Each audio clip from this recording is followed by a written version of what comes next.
लाशें, एक नहीं पूरी 18 लाशें पटना शहर के बीचों बीच। ऐसे ऐसे दृश्य हैं जिन्हें देख के मजबूत से मजबूत इंसान तक का दिल दहल जाए। आखिर ये है क्या? सामूहिक हत्या, नरसंहार या फिर कुछ और? सर, आसपास के लोगों को बहुत बदबू आ रही थी। उन लोगों ने पुलिस को फोन किया। सर, फॉरेंसिक वालों को बुला लिया, वो लोग भी आ गए। लेकिन तो मीडिया वालों को पता नहीं कहाँ से मालूम पड़ गया, लोग पहुंच रहे हैं। मीडिया वाले को बाहर कर। सर एक सवाल, sir only one question sir. Sir, नरसंहार हुआ है और बहुत सारी लाशों को तो गोदियों में मार कर रखा है।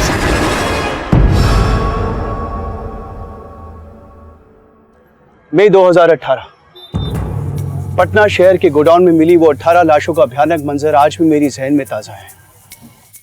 उस वक्त मैं पटना के पाटलिपुत्र पुलिस स्टेशन में पोस्टेड था और यकीन मानिए ये मेरे करियर का सबसे चुनौतीपूर्ण केस था। एक ही जगह 18 लाशों का मिलना। क्या ये मामला नरपिशाच कांड, सामूहिक आत्महत्या या नरसंहार था? कुछ समझ में नहीं आ रहा था। जैसे जैसे इस केस की परतें खुलती गई वैसे ये और भी ज्यादा उलझता गया। और यकीन मानिए ये तो सिर्फ शुरुआत थी।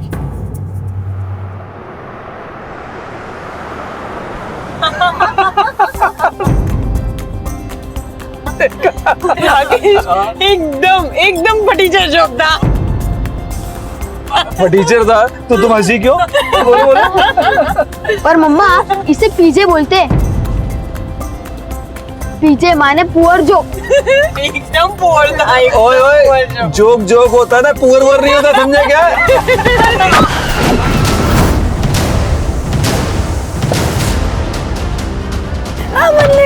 मन्ने हमारा बच्चा मर गया। सांसें चल रही हैं, हम इसे हॉस्पिटल लेके जा सकते हैं। पागल मत बनो। हॉस्पिटल, फिर पुलिस, फिर कोर्ट कचहरी। देखो, अरे इसे नहीं छोड़ सकते। चलो इसको। दिमाग खराब। चलो गाड़ी में बैठो, गाड़ी में। वो मर जाएगी। अरे चलो, मन्ने चलो गाड़ी में बैठो। हमारा बच्चा, कोई बच रहा है मन्ने। मम्मा वो लड़की मर तो नहीं गई? गलत किया राकेश, हमने बहुत गलत किया। अरे तुम चुप रहो, तुम्हें नहीं समझ में आएगा।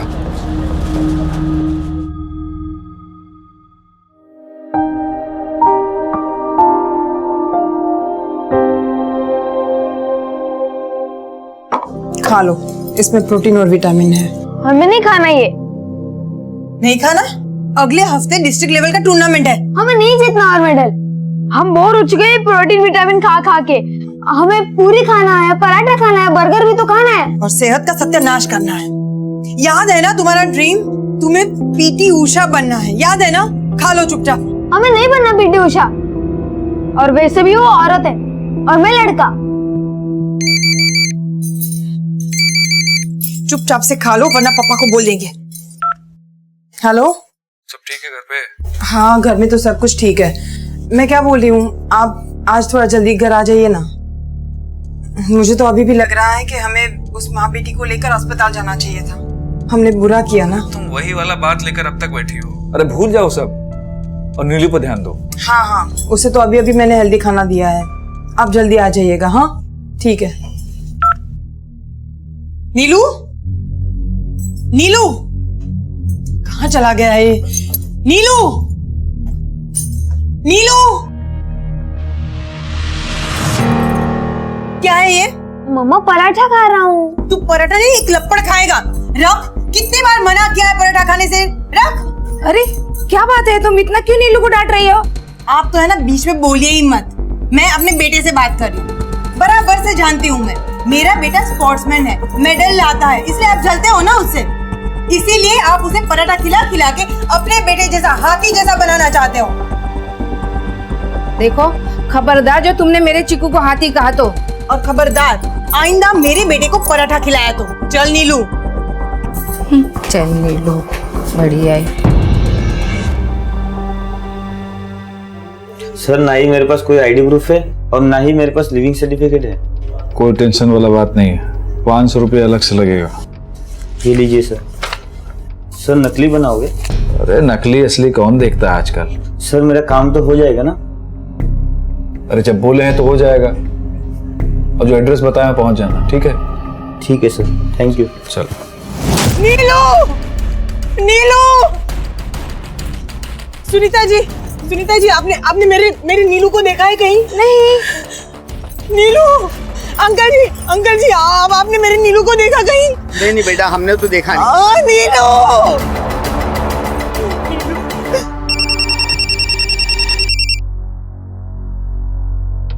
राकेश, नीलू कहीं नहीं मिल रहा है।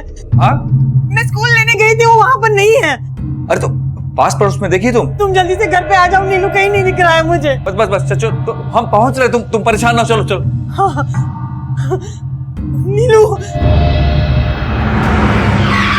क्या हुआ? नीलू मिला? राकेश, नीलू कहीं नहीं है। मैंने सब जगह पे ढूंढ लिया, नीलू कहीं नहीं मिला। परेशान हुआ तो चलो दोबारा देखते हैं। आ जाओ जल्दी, चलो जल्दी।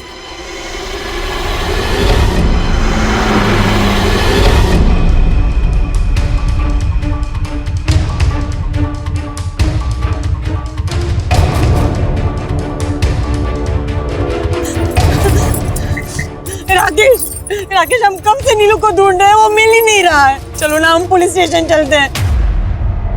क्या सोच रहे हो? पुलिस के अलावा हमारे पास और कोई चारा नहीं। तुम चलो ना, और अगर तुम नहीं आओगे तो मैं अकेली जाऊंगी। सुन, एक काम कर, मैं चलता हूँ तुम्हारे साथ, लेकिन पुलिस के सामने उस एक्सीडेंट के बारे में बात मत करना। तुम जल्दी से चलो। आ जाओ।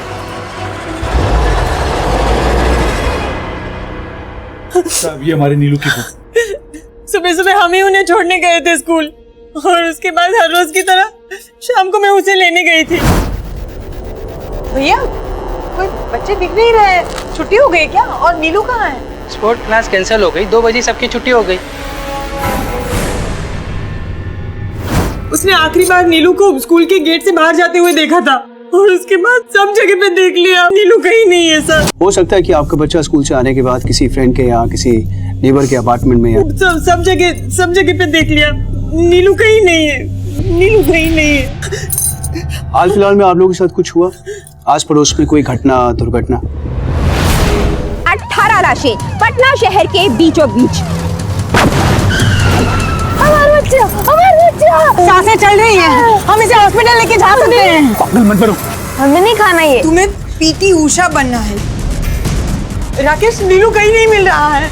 हमने सब जगह पे देख लिया, नीलू कहीं नहीं है। हो सकता है कि आपका बच्चा स्कूल से आने के बाद किसी फ्रेंड के या किसी नेबर के अपार्टमेंट में या सब जगह पे देख लिया। नीलू कहीं नहीं है, नीलू कहीं नहीं है। हाल फिलहाल में आप लोगों के साथ कुछ हुआ? आस पड़ोस में कोई घटना, दुर्घटना?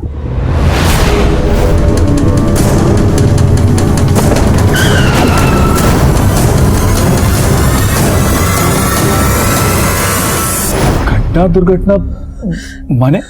मेरा मतलब किसी के साथ लड़ाई झगड़ा, शिकवा, शिकायत, कोई शक किसी पे? नहीं साहब, किसी पे कोई शक नहीं। आप फिक्र मत कीजिए, हम छानबीन शुरू करते हैं। सुरेश सर, सारे नाकर्स को अलर्ट करो, और हाँ, इस बच्चे की फोटोज हर जगह सर्कुलेट कर दो। और एक काम और करो, इनकी बिल्डिंग के आसपास एक राउंड देख लो। हो सकता है किसी ने बच्चे को दोपहर के बाद देखा हो। क्या नाम बताया आपने बच्चे का? Neelu. Full name? Nilesh Ojha. Note down. Nilesh sir. देखिए, आप फिक्र मत कीजिए, मिल जाएगा आपका बच्चा।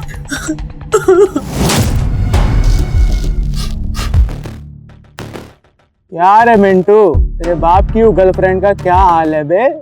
अबे मुनक्की, लिमिट में रहो दोनों, ठीक है? लिमिट में।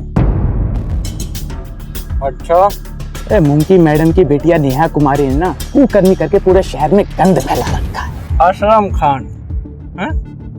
कुकर्मी नहीं, असलम खान है तो आखिर तुम्हारी बहिनी नेहा कुमारी। सौतेली। तुमको लिमिट में रहने को बोले हैं, समझ नहीं रहे हो क्या? अबे सच्चाई से कहाँ भागोगे? वादा क्या कर रहे हो? अरे भैया, काहे उत्पात फैला रहे हो? अरे लड़ने की क्या जरूरत है? कहने को बोल रहे हैं, क्या मार रहे हो भाई? बहिन है तुम्हारी। अबे तो तुम्हारी काहे उतावले हो? यहाँ पे साइन कीजिए। वैसे क्या लगता है ये आपका?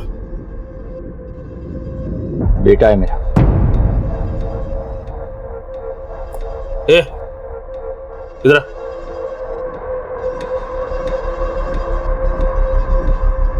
साइन कर इधर।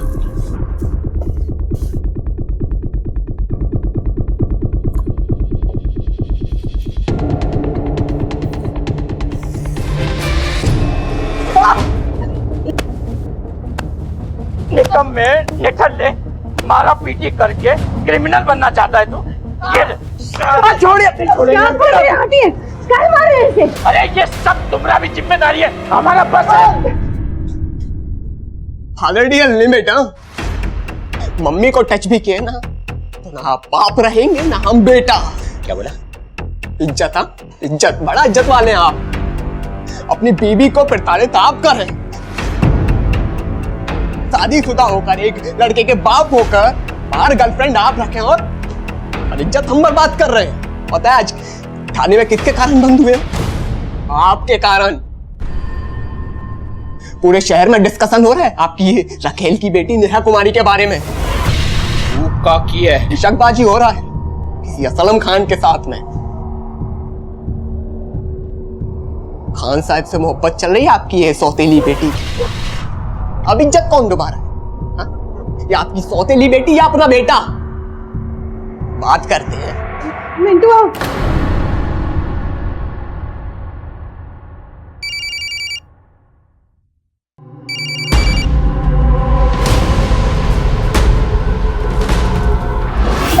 काहे मार रहे हैं आप इसको?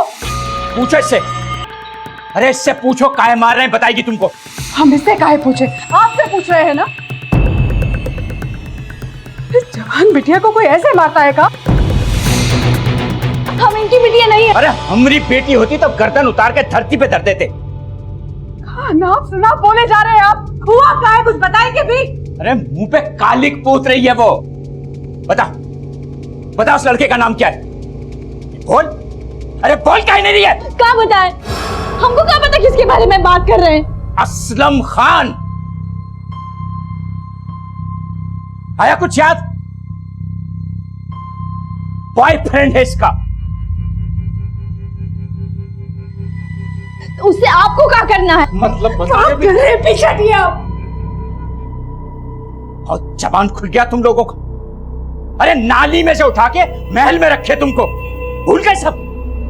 कुछ नहीं भूले हम, याद है सब। इसीलिए इतना प्रेम दिए हैं आपको, इतना सम्मान दिए हैं। और इस बार बात हमारी बिटिया के सम्मान को और इसकी फ्रीडम का है। फ्रीडम? शादी करके दिखाओ उससे। तुम दोनों को उसी नाली में फेंक के आएंगे जहां से उठा के लाए थे। तब पूछना हमसे फ्रीडम का मतलब। समझाएंगे अच्छी तरह से। फ्रीडम चाहिए। सुनिए,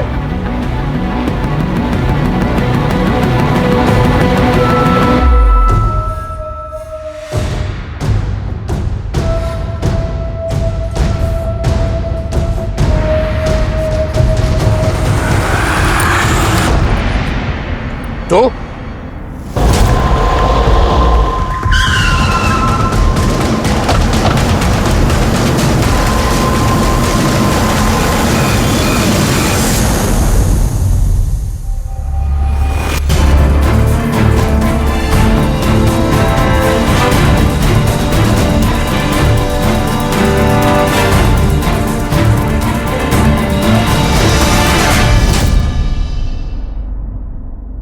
सर हमने नीलेश के आस पड़ोस में पूछताछ की सर,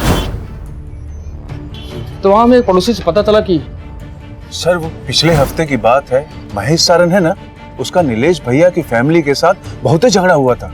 ये महेश सारन कौन है? सर वो राकेश भैया के पास वाले मकान में किराए से रहता है। झगड़े की वजह क्या थी? कहा बताएं साहब, एक दिन उसकी गाड़ी का शीशा टूट गया तो उसने नीलेश की पिटाई कर दी। बहुत ही झगड़ा हुआ था रजनी भाभी और महेश का। ये महेश कहाँ रहता है? यहीं पास में ही रहता है साहब। चलो दिखाओ। हाँ सर, उन्होंने बिना कोई वजह हमारे नीलू को मारा था। और साहब हमने उसकी शिकायत उसके मकान मालिक से की।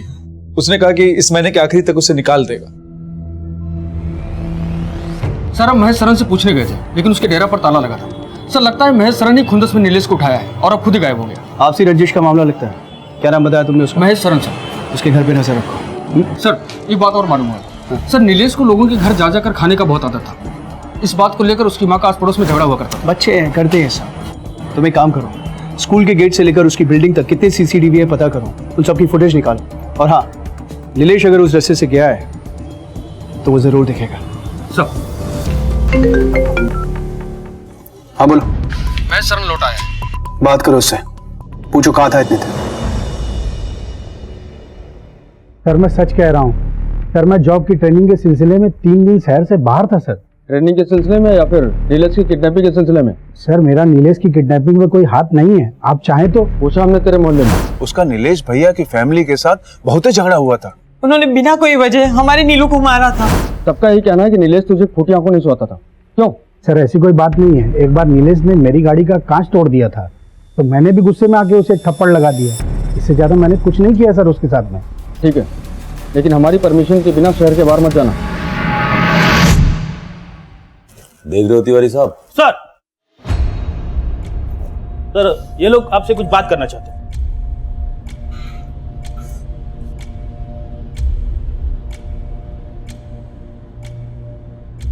साहब हमारा नाम है विजय और ये हमारी बहन है दुर्गा। साहब हमारे बहनोई गोपाल मिश्रा और भांजा मिंटू 2 दिन से गायब है, कहीं पता नहीं चल रहा साहब। आखिरी बार आप लोग कब मिले थे उनसे?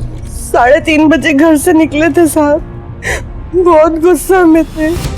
घर में घुसते ही अलमारी से 20 लाख रुपए निकाले, बहुत टेंशन में थे। कहाँ जा रही है बैग लेके? छोड़िए इसे। मुंह मत चलाना मेरे सामने, वरना मुंह तोड़ दूंगा। झट।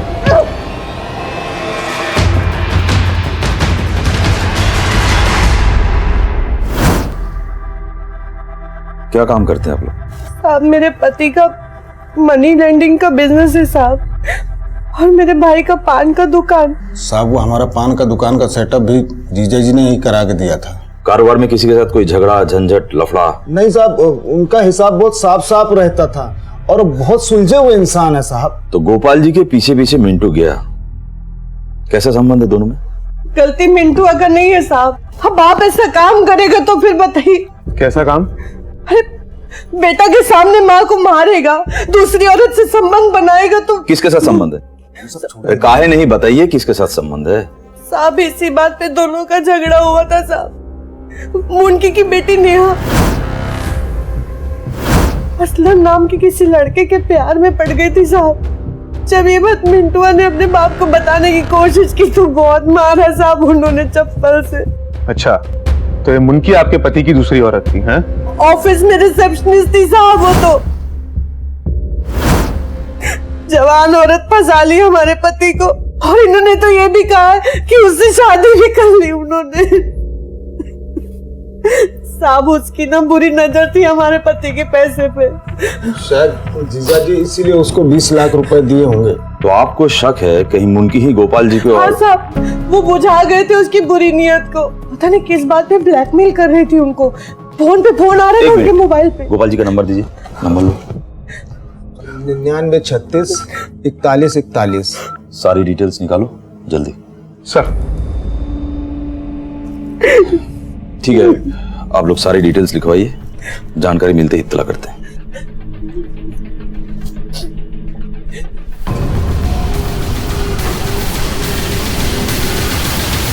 गोपाल के ऑफिस में पता कीजिए कि कौन कौन से लोगों को पैसा देने वाले हैं। हो सकता है लेन देन के चक्कर में हादसा हुआ हो।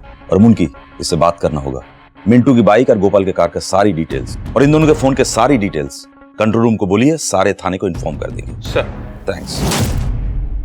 4 साल की थी नेहा जब गोपाल हमसे ब्याह किए थे। कोई फसाए नहीं है उनको। अच्छा, तो क्या ये बात सच नहीं है कि नेहा और असलम के बीच में जो रिश्ता था उसके बारे में पता चलने के बाद गोपाल ने आपको अपनी जिंदगी से बेदखल करने की धमकी दी थी?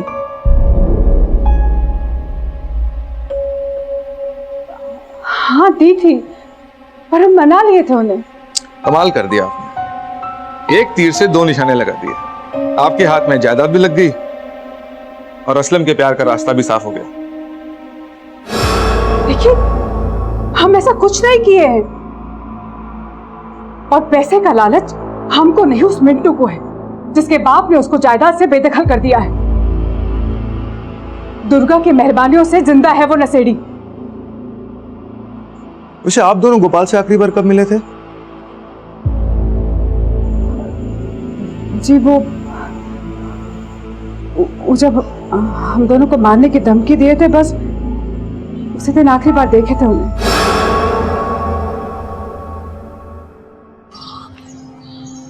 तो आपको लगता है कि मुनकी का गोपाल और मिंटू की मिसिंग से कोई लेना देना नहीं? सर हमको लगता है मिंटू का 20 लाख पर नियत था, इसलिए बाप के पीछे गया और उसको किडनैप कर लिया।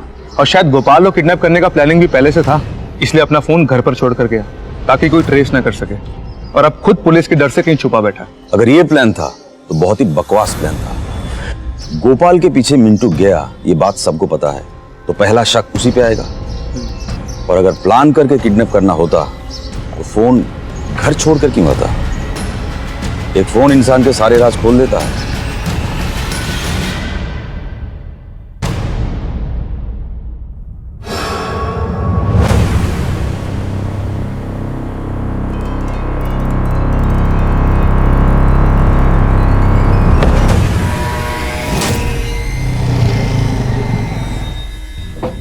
सर गोपाल मिश्रा के कॉल रिकॉर्ड्स आ गए। कुछ मिला? हाँ सर, गोपाल मिश्रा के कॉल रिकॉर्ड से तो लगता है कि उसका फोन आखिरी बार पटना बाईपास के आसपास ही स्विच ऑफ हुआ था। ये इस नंबर से बहुत सारा फोन हुआ है गोपाल के नंबर पे। जी सर। तो जिस रोज गोपाल मिश्रा गायब हुआ उसी रोज 25 बार कॉल आए थे, जिसमें से 18 बार तो मिश्रा जी ने कॉल उठाया भी नहीं। ये नंबर है दिवाकर यादव। कॉल किया था इसको? जी सर किया था, लेकिन सर इसका फोन बंद आ रहा है। और सर इस आदमी का एड्रेस कंकरबाग कॉलोनी का है, बाकी की डिटेल्स पता कर रहे हैं। जल्दी पता करो, मुझे लगता है इस आदमी का पूरा इन्वॉल्वमेंट है इसका। जी सर।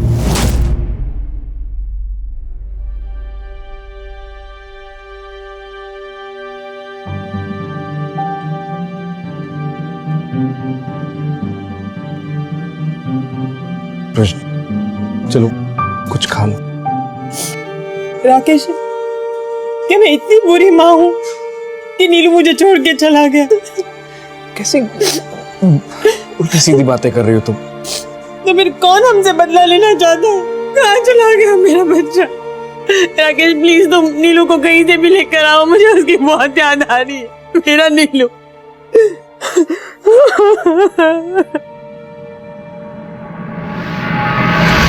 सर नीलेश के क्लास के बच्चों से एक बहुत अजीब बात पता चली है। सर नीलेश क्लास में अक्सर महंगी चीजें लाया करता है, जैसे महंगी वॉच, टैबलेट। और सर सबसे अजीब बात तो ये है कि वो कहता था कि ये सारी चीजें उसे किसी मैजिक फोन से मिली है। Magic phone? कहीं नीलेश के गायब होने की वजह ये मैजिक फोन तो नहीं?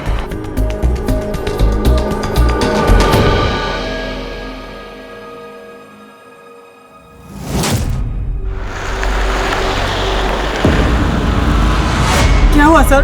कुछ पता चला हमारे नीलू के बारे में? इन्वेस्टिगेशन चल रही है, इसलिए आपको बुलाया। राकेश, आपने कभी अपने बच्चे को कोई एक्सपेंसिव गिफ्ट्स दिए, जैसे कोई टैबलेट वगैरह? नहीं साहब, हमने तो उसे कभी फोन तक नहीं दिया। नीलेश ने कभी आपको किसी मैजिक फोन के बारे में बताया? नहीं, कभी नहीं। नीलेश के दोस्तों के हिसाब से उसके पास जो टैबलेट था बड़ा एक्सपेंसिव था, वो उसको मैजिक फोन की वजह से मिला था। क्या आपको ये भी नहीं मालूम कि उसको एक्सपेंसिव गिफ्ट कौन देता था? विकास। नीलू का विकास के घर पे बहुत आना जाना रहता था, और विकास कभी कभार उसे चॉकलेट्स, केक्स सब कुछ देता था, जो मुझे बिल्कुल पसंद नहीं था।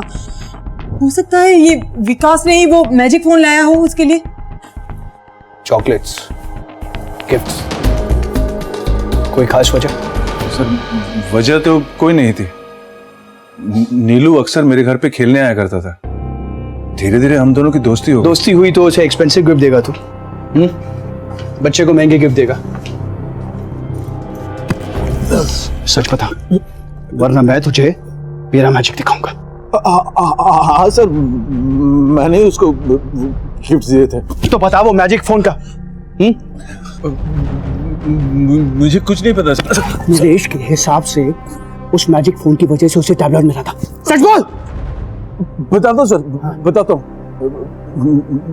नीलू अक्सर वक्त बे वक्त मेरे घर पे खेलने आया करता था। एक दिन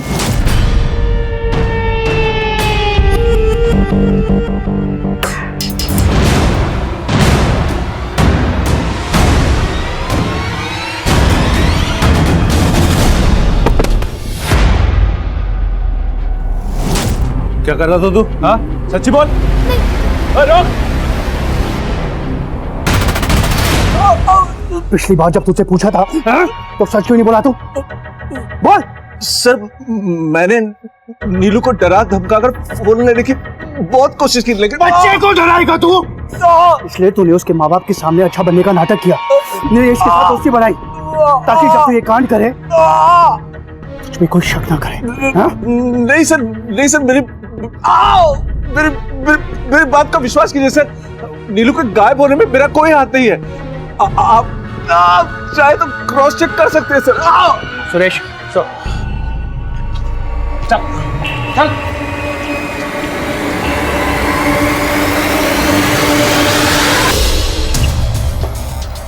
सर इस विकास के खिलाफ भी कोई सबूत नहीं मिला।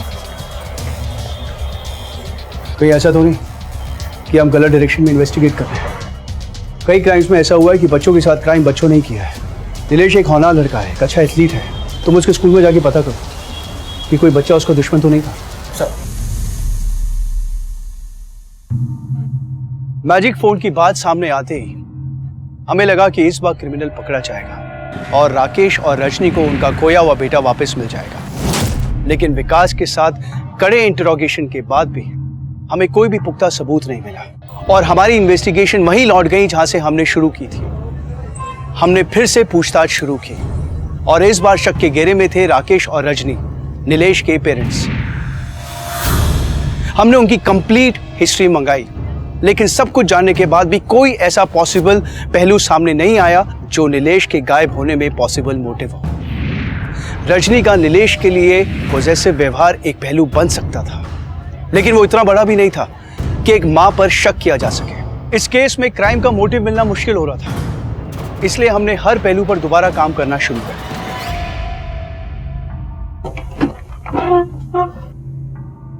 सर मैंने मिंटू के दोस्तों से पूछताछ की, पर उनका मिंटू और गोपाल के केस से कोई लेना देना नहीं।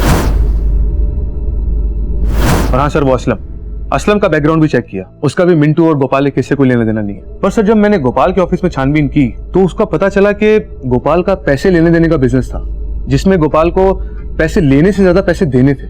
माने? मतलब ये कि सर गोपाल पर काफी सारे लोगों का कर्जा था। मनी लेंडर कर्ज क्यों लेगा? वही तो सर, लगता है कि उसका कुछ और भी बिजनेस है। फिर तो गोपाल के गायब होने में किसी देनदार का भी हाथ हो सकता है। अच्छा, गोपाल के क्रेडिटर लोगों का लिस्ट मिला? नहीं सर, लगता है गोपाल कोई पर्सनल डायरी मेंटेन करता था। उसके ऑफिस में सिर्फ रजिस्टर मिला है और इसमें नाम नहीं, कोड वर्ड्स हैं। और उसके ऑफिस वालों का कहना है कि ये जो कोड वर्ड्स हैं ये क्रेडिटर्स के नाम हैं, जिनका उन्हें खुद भी नहीं मालूम कि हैं कौन लोग।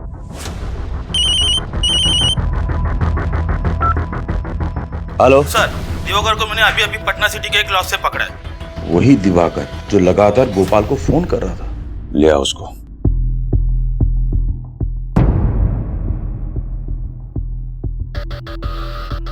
मुझे क्यों बुलाए साहब यहाँ?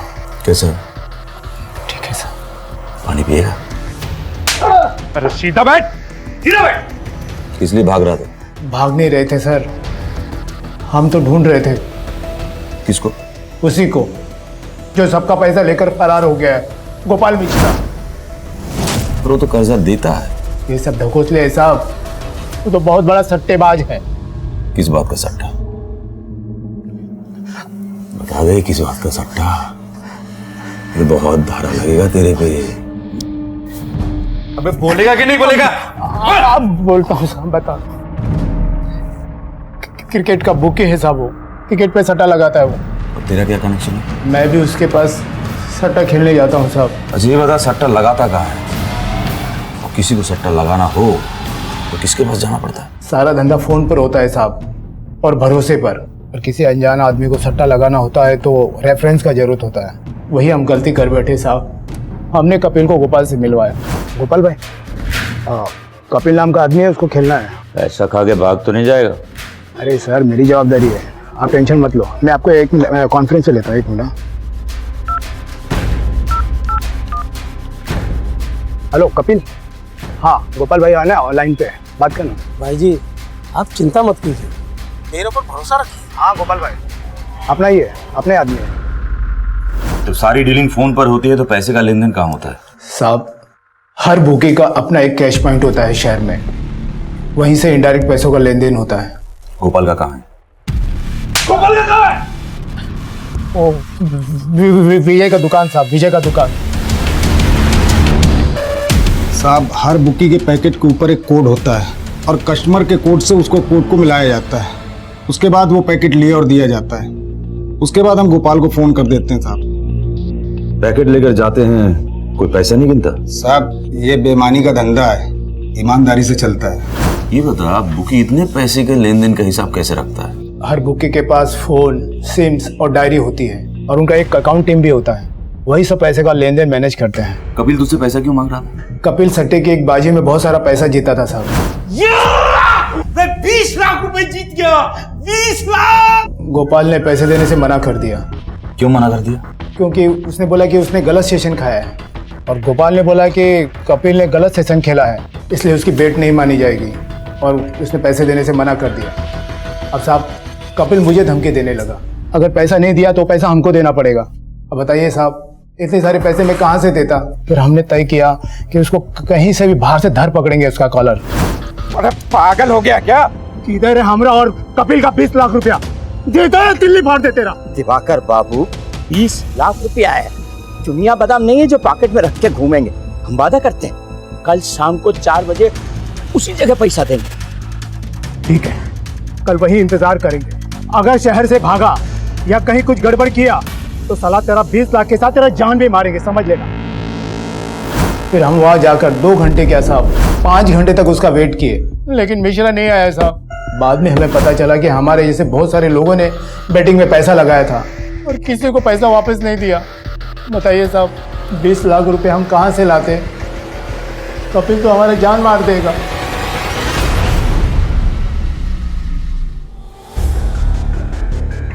सर ये भी तो हो सकता है कि दिवाकर ने कपिल के साथ मिलकर गोपाल का मर्डर किया।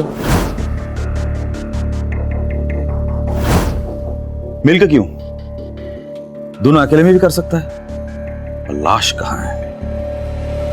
और मिंटू को मारने का इन लोगों के पास कोई कारण नहीं है। सर हमको लगता है कि आप कहीं कुछ इशारा कर रहे हैं। इशारा करने का उम्र चला गया है तिवारी जी, समझने की कोशिश कीजिए।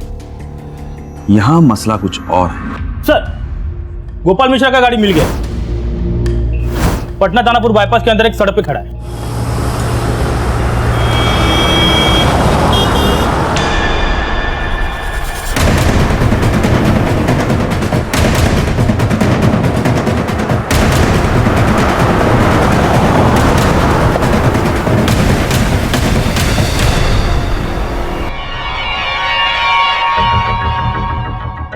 इन ब्लड सैंपल का डीएनए रिपोर्ट्स निकलवाइए जल्दी। जी सर। सर पर एक बात मुझे समझ में नहीं आई, यह पटना से इतनी दूर बाईपास से 3 किलोमीटर अंदर गोपाल मिश्रा क्या करने आया होगा? या तो किसी ने लाया होगा या फिर किसी ने बुलाया होगा। आपके कहने का मतलब है कि अपहरण?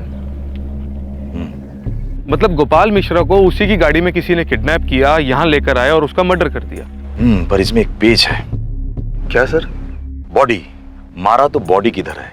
कोई अपने साथ बॉडी लेके क्यों जाएगा? सर पर यह भी तो हो सकता है कि गोपाल मिश्रा का एक्सीडेंट हो गया हो और उसे कोई नजदीकी अस्पताल में लेके गया हो। यह भी तो हो सकता है कि गोपाल मिश्रा खुद किसी को मार के यहां से भाग गया हो। इस कार में किसके साथ क्या हुआ है वो ब्लड सैंपल का डीएनए रिपोर्ट्स आने के बाद ही पता चलेगा। गलती है राकेश, हम दोनों की गलती है। हमारे बुरे कर्मों की वजह से आज हमें हमारे नीलू के बारे में कुछ पता नहीं चल रहा है। पता नहीं वो कहाँ होगा। अगर हम उस दिन माँ बेटी को लेकर हॉस्पिटल गए होते ना तो ऐसा नहीं होता।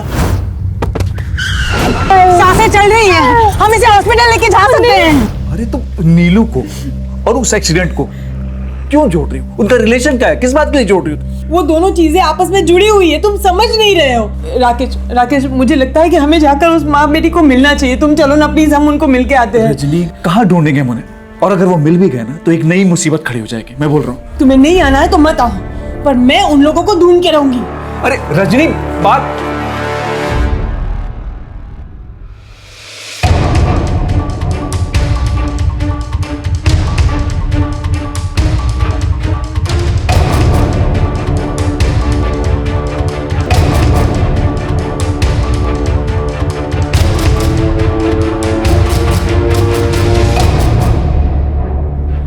हम उस दिन के लिए बहुत शर्मिंदा हैं। हमें आप लोगों को ऐसे छोड़ के नहीं जाना चाहिए। हॉस्पिटल लेके जाना चाहिए था। गरीब का हालत तो ऐसा ही होता है। वो तो भगवान ने बचा लिया, 18 टाका लगाए माथा में, मरी जाती नहीं तो। यकीन मानिए उस दिन से एक रात भी चैन की नींद नहीं सो पाए हैं हम। हमारे परिवार की तरफ से हम माफी मांगते हैं, प्लीज हमें माफ कर दीजिए। एक बात पूछे आपसे, आपको हमारे बेटे के बारे में कुछ पता है? बेटा? कौन बेटा? हमारा बेटा नीलू। जिस दिन ये एक्सीडेंट हुआ उसके अगले ही दिन से वो लापता है, अभी तक नहीं मिल रहा है। कुछ पता है तो प्लीज बताइए ना।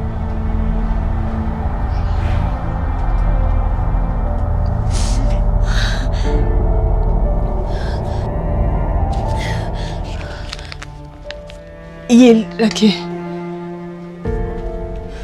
रखिए, काम आएंगे।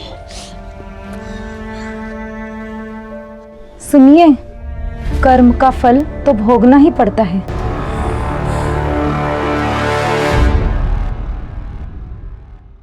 जैसे ही एक्सीडेंट हुआ तो हम लोग गए, देखा माँ बेटी दोनों दुख में तड़प रहे थे, मगर फिर भी हम लोग वहां से निकल गए। ये सब आपने मुझे पहले क्यों नहीं बताया? सर हम लोग डर गए थे। आपको पता है ना, देश में इतने सारे एक्सीडेंट्स में इतनी सारी मौतें इसलिए होती है क्योंकि उन्हें वक्त पर अस्पताल नहीं ले जाया जाता।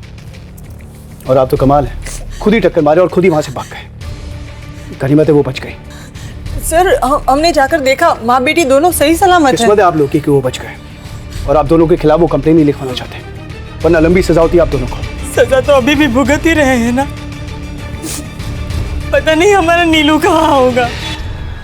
नीलेश का केस हमारे लिए एक बहुत ही बड़ा चैलेंज बनता जा रहा था। स्कूल, कॉलोनी, दोस्तों, रिश्तेदारों से घंटों पूछने के बाद भी उसके डिसअपीयरेंस से जुड़ा हमें कोई क्लू नहीं मिला। बार बार हमारे जहन में एक ही सवाल था कि आखिर वो बच्चा गया किधर। ना फिरौती से कॉल आई, ना उसकी डेड बॉडी मिली। रजनी और राकेश के एक्सीडेंट के कन्फेशन के बाद यकीन मानिए मैंने इस केस में एक अलग पहलू से सोचने की कोशिश की, लेकिन उस एक्सीडेंट का तार नीलेश के गायब होने से नहीं जुड़ा था। इतने बड़े शहर में इतने सारे लोगों के बीच आखिर वो बच्चा कहाँ गायब हो गया? मुझे यकीन हो गया था कि ये एक सोचे समझे अपराध का शिकार था और मुझे उस अपराधी तक जल्द से जल्द पहुंचना था। सर, ये गाड़ी में मिले वो ब्लड सैंपल रिपोर्ट है जो गोपाल और मिंटू से मैच कर रहे हैं। और एक चीज देख रहे हो, गोपाल के केस में ब्लड वॉमिट हुआ था, ब्लड में पॉइजन के ट्रेसेस मिले, यानी फूड पॉइजनिंग। मतलब किसी ने जहर देने की कोशिश की। सर, पर मिंटू के ब्लड सैंपल रिपोर्ट में तो जहर है ही नहीं। अजब खेल है। मिंटू गोपाल के पीछे पीछे निकला, गाड़ी में दोनों में हाथापाई हुई, खून बहा, पर कौन मरा कौन जिंदा ये समझ में नहीं आ रहा है। और अगर कोई मरा तो बॉडी कहां है? और सर, सोचने वाली बात यह भी है कि आखिर गोपाल मिश्रा को जहर देगा कौन?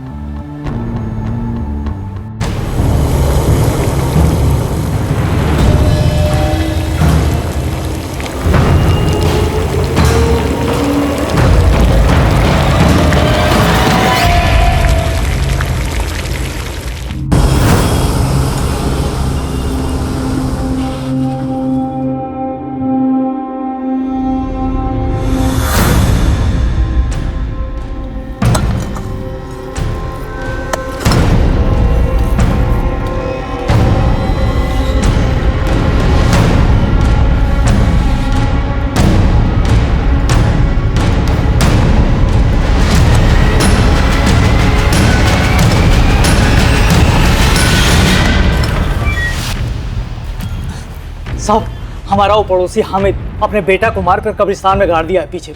किधर? शेखपुरा में साहब।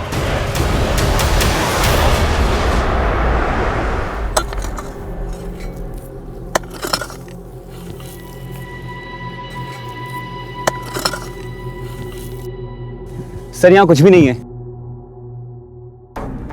काय बॉडी बोल? साहब, हम यही दफना थे, हम अपना बेटा को नहीं मारे, गलती से। दिन भर गली मोहल्ला में दौड़ता रहता था, एक और अक्षर नहीं पढ़ता था, 3 बार एक के क्लास में फेल हुआ। कल उसको बोले हम कि घर जल्दी जाकर पढ़ने बैठ जाना, तो हमसे बहस करने लगा। बस हमारा माथा घूम गया। बगल में डंडा पड़ा था, उठा के 4 ठो मारे, और मार के उसको कोठरी में बंद कर दिया। फिर रात में हम उसको खाना देने गए तो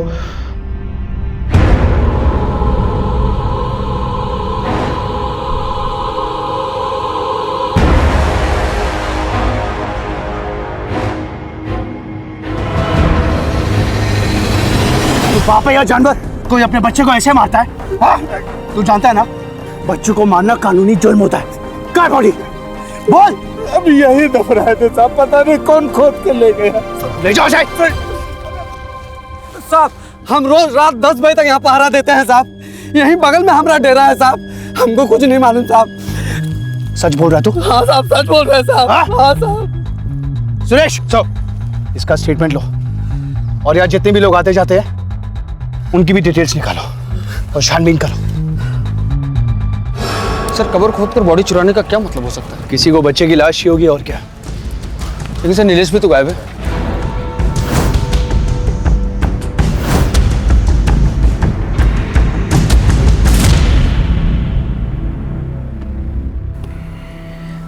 दिवाकर ने कहा कि गोपाल उसे पैसा देने 11 तारीख शाम को उस फ्लैट पर आने वाला था।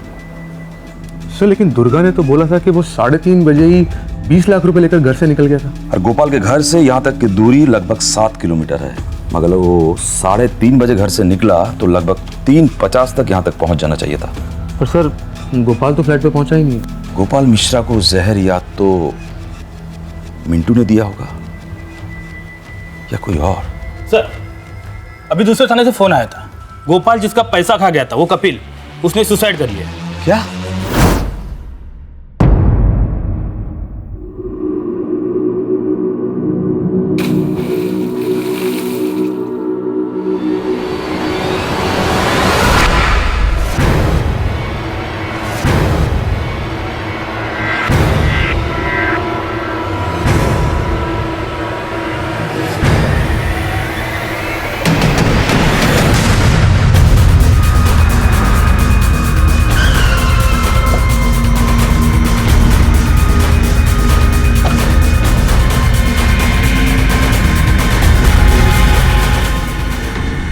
सर, ये तो हामिद का बेटा बब्बन है जो कब्र से गायब हुआ था। बच्चे की लाश को कब्र से निकाल कर कोई तालाब में क्यों फेंकेगा, समझ में नहीं आ रहा। किसने देखा इसकी लाश को सबसे पहले? सर, मैंने देखा।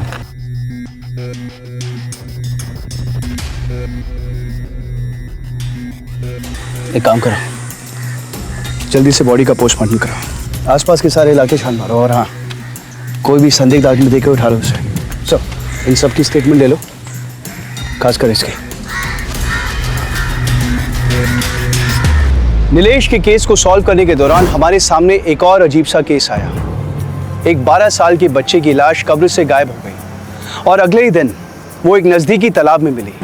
भला कोई बच्चे की लाश को कब्र से निकालकर तालाब में क्यों फेंकेगा? यह हमारे लिए एक सवाल बहुत ही उलझाने वाला था। या तो एक बहुत बड़ा अपराध था, एक महज सनक, या बदला लेने का एक घिनौना तरीका।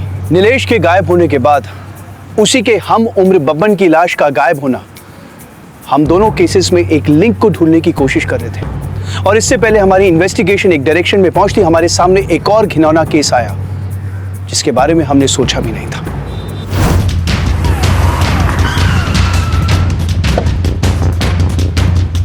सर, आसपास के लोगों को बहुत बदबू आ रही थी। उन लोगों ने पुलिस को फोन किया था और सर फॉरेंसिक वालों को बुला लिया, वो लोग आ चुके हैं।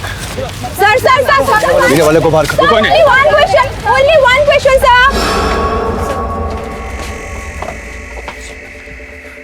सर, नरसंहार हुआ है। लेकिन मारा यहाँ नहीं गया है, यहाँ से मारकर फेंका गया है। जी सर। सर, फर्श पर कहीं ब्लड नहीं है और ना ही कहीं कोई हथियार नजर आ रहा है। वही तो कह रहे हैं, मर्डर कहीं और हुआ है, सिर्फ डंपिंग यहाँ हुई है।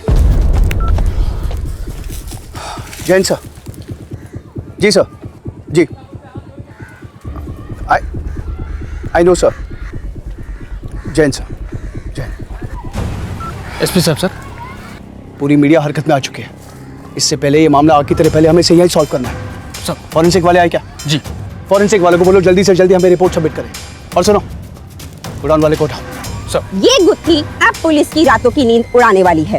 कैमरामैन रमेश दुबे के साथ मैं पूनम। सर, गोडाउन में मिले 18 लाशों में से 12 लाशें 12 से 16 साल तक के बच्चों की हैं, जो अलग अलग एरिया से हैं।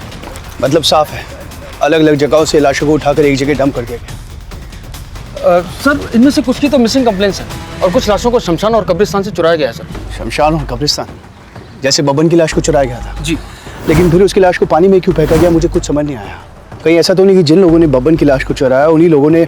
लेकिन सर कोई इतनी लाशों को चुरा कर करेगा क्या सर? कहीं ऐसा तो नहीं कि ये नरबली या नरपिशाच कांड या फिर ह्यूमन ट्रैफिकिंग?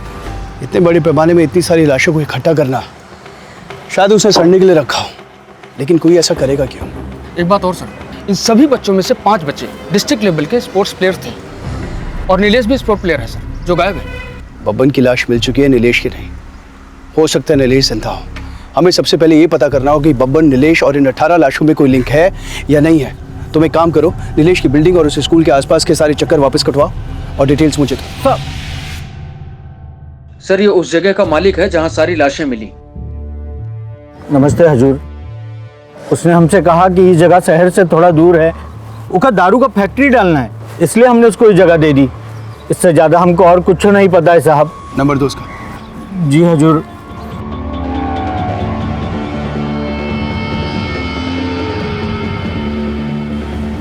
डायल करूं सर? रुको, अगर वो क्राइम में इन्वॉल्व है तो हमारे कॉल से अलर्ट हो जाएगा वो। तुम सिर्फ उसकी लोकेशन ट्रेस करो और एक मिनट मुझे अपडेट करो। चल।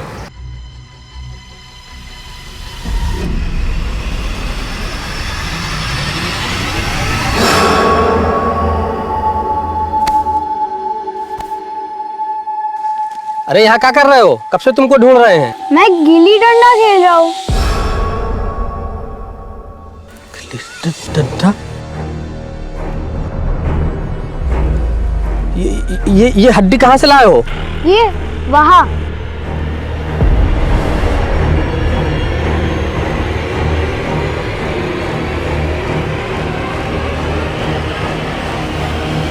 एक काम करो, तुम दूसरा कुछ खेलो, हम अभी आते हैं।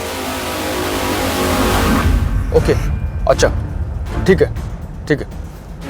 सर आपने जो नीलेश के स्कूल में तहकीकात करने को बोला था, वहाँ कुछ खास तो मिला नहीं, लेकिन स्कूल के बच्चे और आसपास के लोगों ने बताया कि वहाँ कोई पानी पूरी का ठेला लगाता था।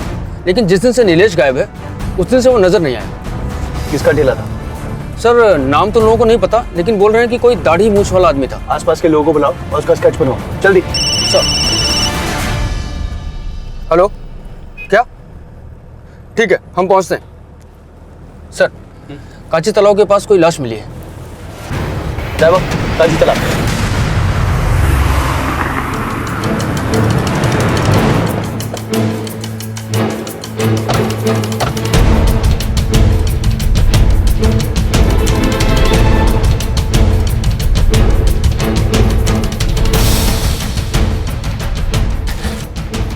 गुप्ता यादव, आसपास देखो कुछ मिलता है क्या?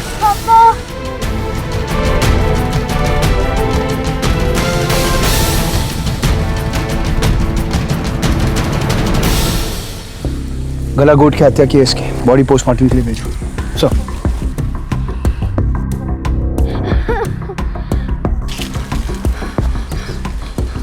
क्या हुआ था? मैं उधर गुल्ली डंडा खेल रहा था और फिर पापा आए और फिर हड्डी लेके गए। हड्डी? हाँ। कहाँ से मिली हड्डी? उधर।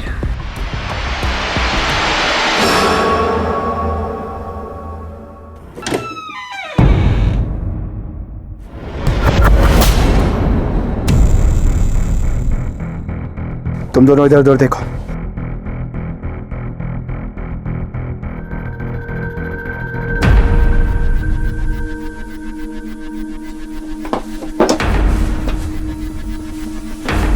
या तो हड्डियों की पॉलिश भी की जाती है।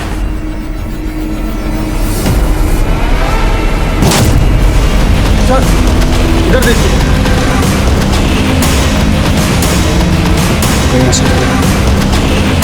जितने भी कंकाल यहाँ पड़े हैं वो पहले लाशें थी। सर, इधर देखिए। कहीं ऐसा तो नहीं कि जितने भी कंकाल यहाँ पड़े हैं वो पहले लाशें थी?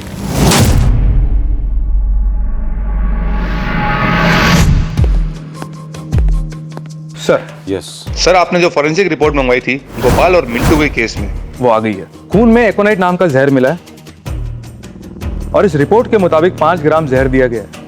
5 ग्राम एकोनाइट एक आदमी को 20 से 25 मिनट में मार सकता है, और किसी नशीले पदार्थ में मिलाकर दिया जाए तो 10 से 15 मिनट ही काफी है। अच्छा, जो कॉल डिटेल्स निकालने के लिए बोला था, निकाला? Yes sir. सर मैंने गोपाल के बिटिंग सर्कल में काफी सारे लोगों को ट्रेस किया, लेकिन सर ये एक नंबर देखिए।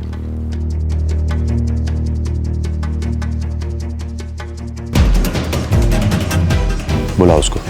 सर।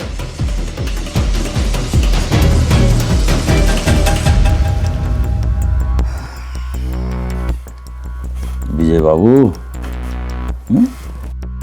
अपने जीजाजी से इतनी नफरत कि जहर देकर उसे मार दिया? साहब हमने कुछ नहीं किया है, हम सच बोल रहे हैं। साहब बाकायदे शुरू करेगा या मैं धुलाई शुरू करूं? सब बता रहे साहब। माना कि साहब गोपाल ने हमें रुपए पैसे की मदद की थी, लेकिन वो बहुत कमीना इंसान था साहब, जानवरों जैसा अत्याचार करता था साहब। हर दूसरे दिन हमारी बहन का फोन आता था कि आज फिर उसने मारा। बताती थी साहब कि कहाँ कहाँ चोटें आई। साहब 11 तारीख की दोपहर को मेरी बहन का फिर से फोन आया। हाँ जी।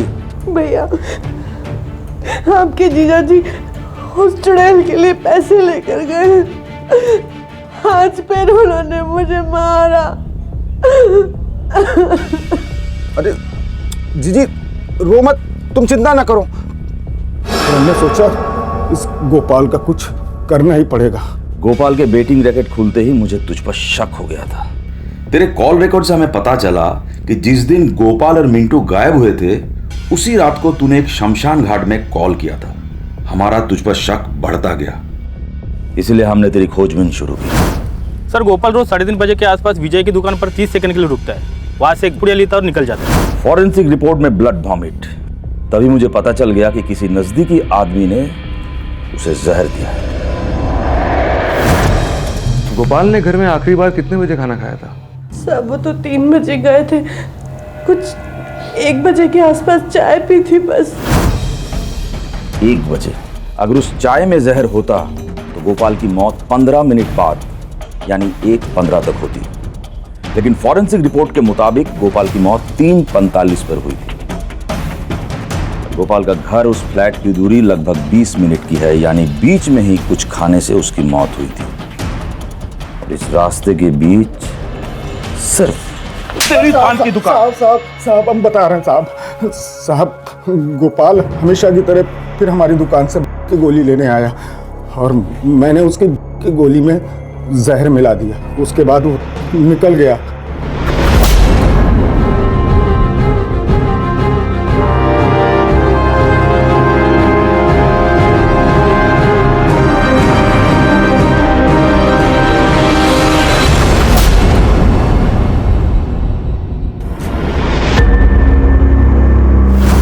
और मैंने देखा कि गोपाल का बेटा मिंटू उसका पीछा बाइक से कर रहा है। गोपाल की गाड़ी आगे जाके रुक गई, और तब तक उसका बेटा मिंटू वहां पहुंच गया और उसके नोटों से भरे बैग को छीनने लगा। दोनों में हाथापाई होने लगी। उसी दरमियान गोपाल को खून की उल्टी हुई। मेरा इरादा नहीं था कि मैं मिंटू को मारूं, पर मिंटू गोपाल को बचा लेता तो मेरा राज बाहर आ जाता। इसलिए मैंने बड़ा सा पत्थर उठाया और मिंटू के सर पे दे मारा।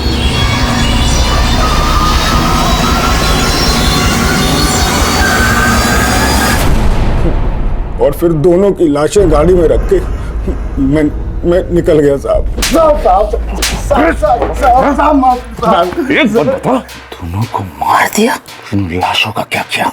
साहब दोनों की लाशें लेके हम शमशान गए। वहां पे मैंने जलाने की कोशिश की तो देखा चौकीदार ने हमें देख लिया, और फिर मैंने उसको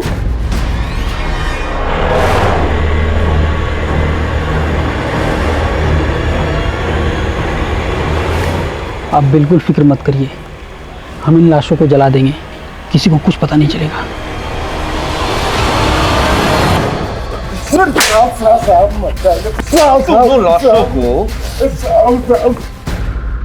बिना अंतिम संस्कार के जला दी। ले जाओ इसको अंदर। अच्छे से लड़ाई करना है इसकी। ले इसको।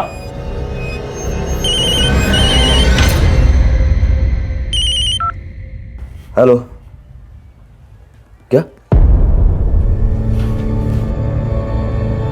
अभी आता हूं। गोपाल और मिंटू के केस में एक नया ब्रेक थ्रू।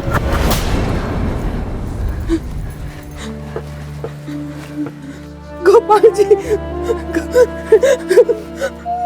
ये तो हमारे मिंटू की टी शर्ट है। हाँ, मिंटू।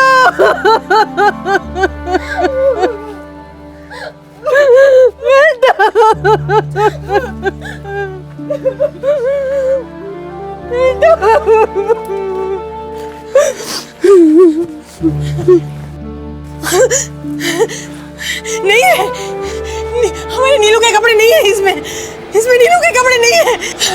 नहीं है, नीलू के कपड़े नहीं है इसमें। क्रिमिनल जॉब ही है, बस उसके क्राइम करने का तरीका बहुत ही अलग और घिनौना है। एक के बाद एक लाशें आ रही हैं, बस इसके बीच का कोई लिंक नहीं मिल रहा है। कोई तो होगा जिस लिंक को जरूर जानता है। गोपाल और मिंटू की बॉडी तो शमशान के गार्ड ने जला दी थी, फिर वो बॉडीज यहाँ कैसे आई? मुझे डबल पैसे मिल रहा था साहब, इसलिए मैंने बॉडी बेच दी साहब। सर, उन लाशों को एक आदमी को बेच दिया था। ये रहा साहब उसका नंबर।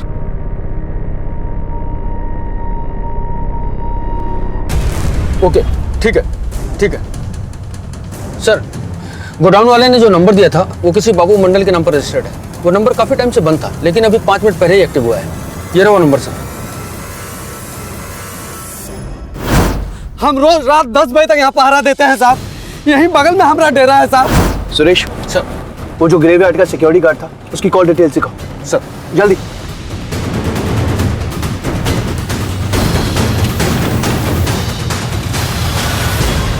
That's it. नीलेश और बबन के मिसिंग के पीछे इस आदमी का हाथ है। रखो ये। हेलो हेलो, मैं अविनाश सिंह बोल रहा हूँ। हाँ, मैं आपको एक नंबर भेज रहा हूँ। जी।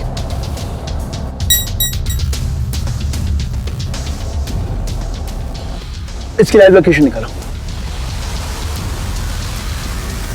हेलो, अभी मैं आपको एक नंबर भेज रहा हूँ, इसकी लाइव लोकेशन चाहिए तुरंत। सर। हाँ, बाबू का फोन बंगाल बॉर्डर की तरफ जाता हुआ शो हो रहा है। इसका मतलब वो शहर छोड़ के बंगाल की तरफ भाग रहा है। तुम एक काम करो, सारे नाके अलर्ट करो और इसकी स्केचेस हर जगह सर्कुलेट कराओ। सर, गाड़ी घुमाओ, कम ऑन फास्ट।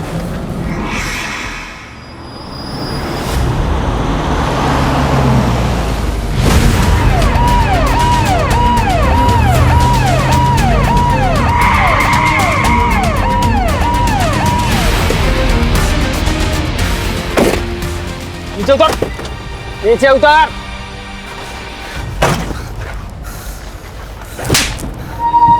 ले जा से। चल, चल, इधर चल। खोलो से।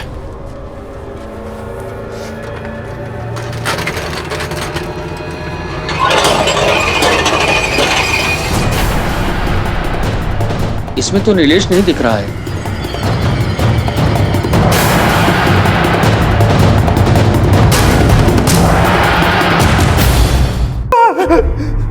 याद आया कुछ?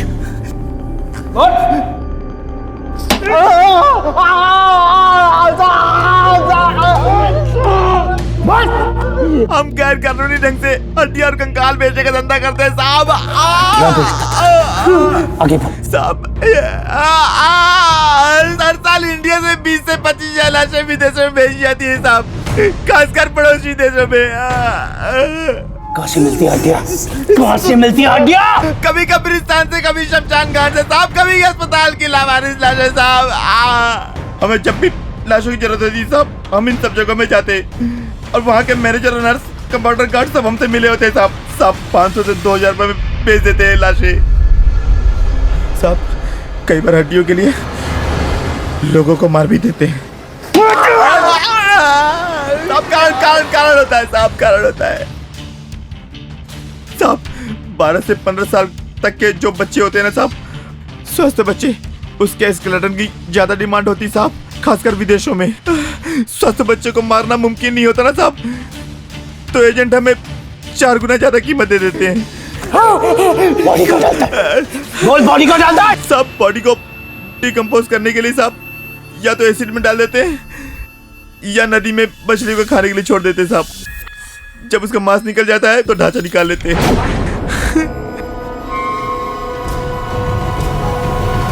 सब विदेशों में इन हड्डियों से एम्ब्रोडिसिक यानी यौन शक्ति बढ़ाने की दवाई बनती है साहब। विदेशों के मेडिकल कॉलेज में रिसर्च और स्टडी के लिए इनको यहाँ पे कंकाल भेजते हैं सब। नीलेश की बॉडी मुझे अभी तक नहीं मिली, ना उसके कपड़े। मैं उम्मीद कर रहा हूँ कि नीलेश अभी तक जिंदा है। हमें एक हेल्दी टीनेज लड़के के स्केलेटन की रिक्वायरमेंट आई थी। उसके लिए एजेंट बहुत सारे पैसे देने को भी रेडी था। अच्छा ये बताओ, सबसे तेज कौन भाग सकता है? नीलू। हाँ, फिर मैंने मौका पाकर जब नीलू पानी पूरी खाने आया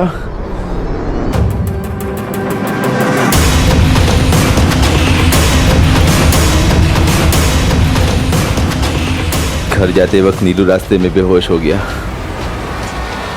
साहब। उसकी हड्डी तो कब का विदेश एक्सपोर्ट कर चुके हैं साहब।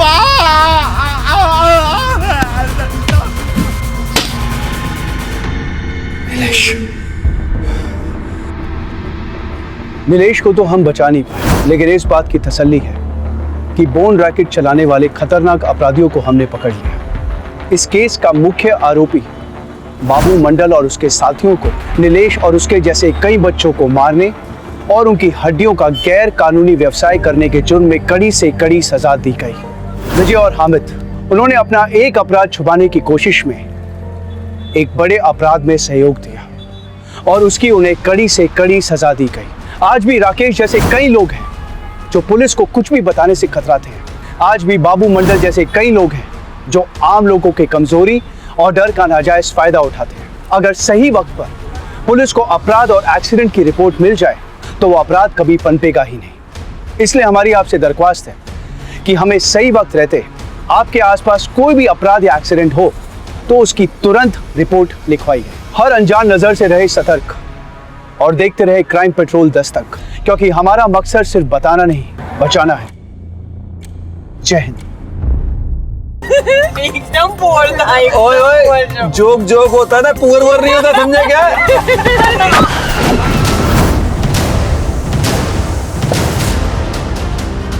मन्ने, हमारा बच्चा मर गया। सांसें चल रही हैं, हम इसे हॉस्पिटल लेके जा सकते हैं। पागल मत बनो, हॉस्पिटल, फिर पुलिस, फिर कोर्ट कचहरी। देखो, अरे इसे नहीं छोड़ सकते। चलो इसको। दिमाग खराब, चलो गाड़ी में बैठो, गाड़ी में। वो मर जाएगी। अरे चलो। मन्ने, चलो गाड़ी में बैठो। हमारा बच्चा, अरे कोई बच रहा है मन्ने। मम्मा, वो लड़की मर तो नहीं गई? गलत किया राकेश, हमने बहुत गलत किया। अरे तुम चुप रहो, तुम्हें नहीं समझ में आएगा।